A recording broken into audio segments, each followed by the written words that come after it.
On est maintenant rendu à la calibration des micromètres à filet. Ici, j'ai un micromètre 0,1. Je vais installer les tiges en question que j'ai choisies. C'est les bonnes là, pour faire pour mesurer mon 12 filets par pouce, j'ai pris les bonnes tiges. Là, c'est vraiment à votre discrétion, mais moi, j'aime bien placer le V en bas, comme ça ici. Parce que quand on est sur une machine, sur un tour, mais moi, je place mon micromètre à la verticale comme ça. Je viens mesurer. C'est plus facile de placer le V en bas, mais c'est vraiment... Il n'y a pas de règle là, par rapport à ça. Et je mets la pointe sur le dessus, comme ça ici. Fait que je fais juste les insérer. Et là, il faut que je vérifie qu'il est calibré.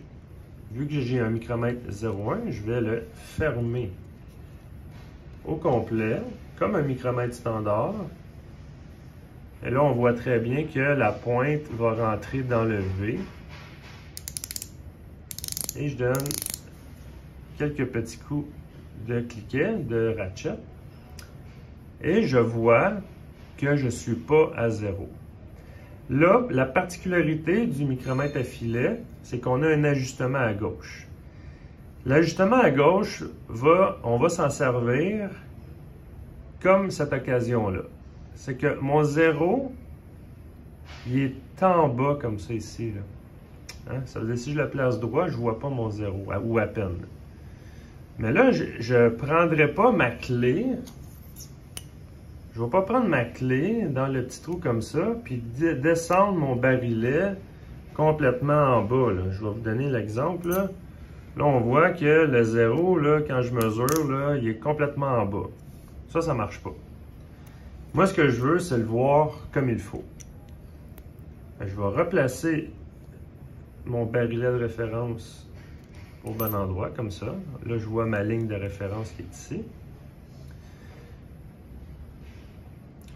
Là, ce que je vais faire, je vais modifier mon côté gauche. Je vais débarrer. Et là, le truc, c'est on peut visser ou dévisser. Ça va avancer ou reculer ma pointe qui est ici. Là, je vais décoller ma pointe pour ne pas briser ma pointe. Et là, ça se peut qu'il soit un petit peu dur. Je vais visser, puis je vais revalider, voir qu'est-ce que ça a fait. Là, moi, j'ai vissé sens anti-horaire. Ça veut dire que ça a avancé ma tige, parce que là, je suis encore plus grand, je suis à 7 millièmes. Ça veut dire qu'il faudrait que je tourne dans l'autre sens, comme ça ici. Je tourne légèrement, et là, on voit qu'on diminue le nombre de millièmes. Je tourne encore, je diminue. Je tourne encore. Et là, c'est pas avec ça que vous allez faire la calibration parfaite. Ça, c'est vraiment pour positionner ma pointe ici pour que mes deux zéros soient quand même bien alignés. Là, je vais arrêter là.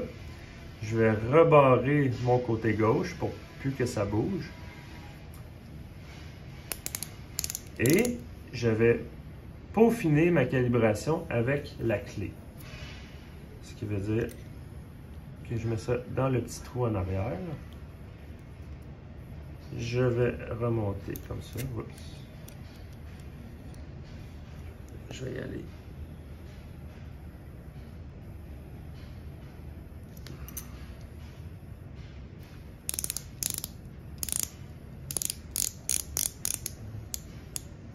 Là, on voit qu'on est calibré, on a quelques dixièmes de différence. Ce ne sera pas bien long. Des fois, les instruments, ils sont un petit peu rouillés, durs à tourner. Et voilà. Là, je suis à 0. Mon micromètre 0,1 est maintenant calibré. Là, je pourrais mesurer un filet. Je vais vous montrer la calibration pour le 1-2. C'est le même principe. J'utilise les bonnes tiges selon le nombre de filets que j'ai besoin de mesurer. Comme ça ici. Et là, la différence, c'est que je dois mettre une cale d'1 pouce. Je vais mettre le V, la pointe dans mon V, comme ça ici. Et je vais mettre mon V sur la pointe de mon micromètre. Et là, il faut juste s'assurer que ma cale, elle est quand même relativement droite. Il ne faut pas qu'on soit croche comme ça ou croche comme ça. On va se placer le plus droit possible, autant en haut qu'en bas. On peut vérifier là en tournant, il n'y a pas de problème. Puis là, je détecte ça ici. Bon, la première chose que je vais faire, je vais placer ma référence, mon zéro de référence. Là, je vois qu'il est un petit peu trop haut. Je vais juste le descendre quelque peu. Comme ça ici. Là, on voit ma ligne de zéro qui est vis-à-vis mes touches. Et je dois modifier le côté gauche.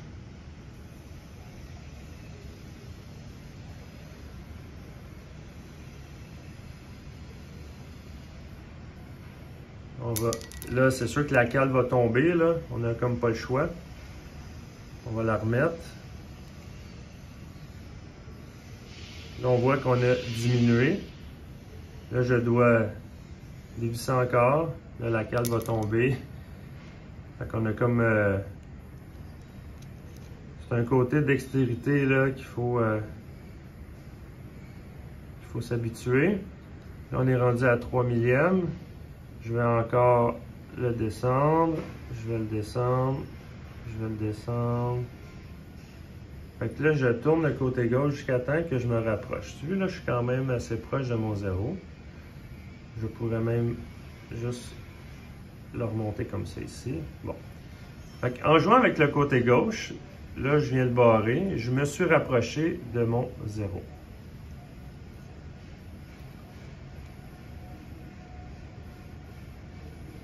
Ici, à noter qu'on a une problématique. C'est que là, je ne vois pas ma ligne de zéro à la verticale comme ça ici. Il faudrait que je fasse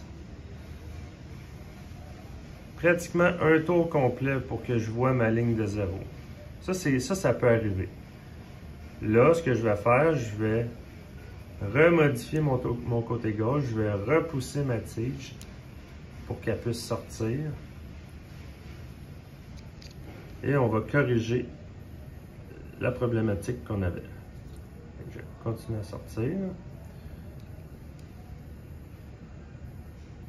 OK. Fait qu'on se rapproche. Là, on est déjà à 23 millièmes. Je vais le pousser un petit peu encore.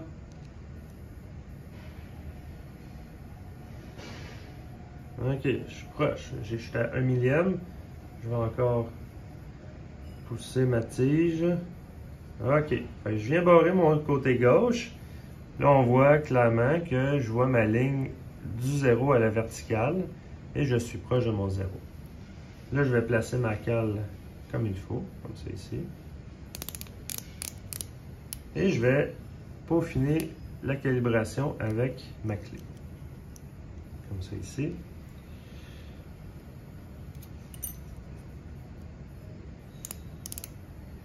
On s'assure que la cale est bien placée et mon micromètre est calibré à 0.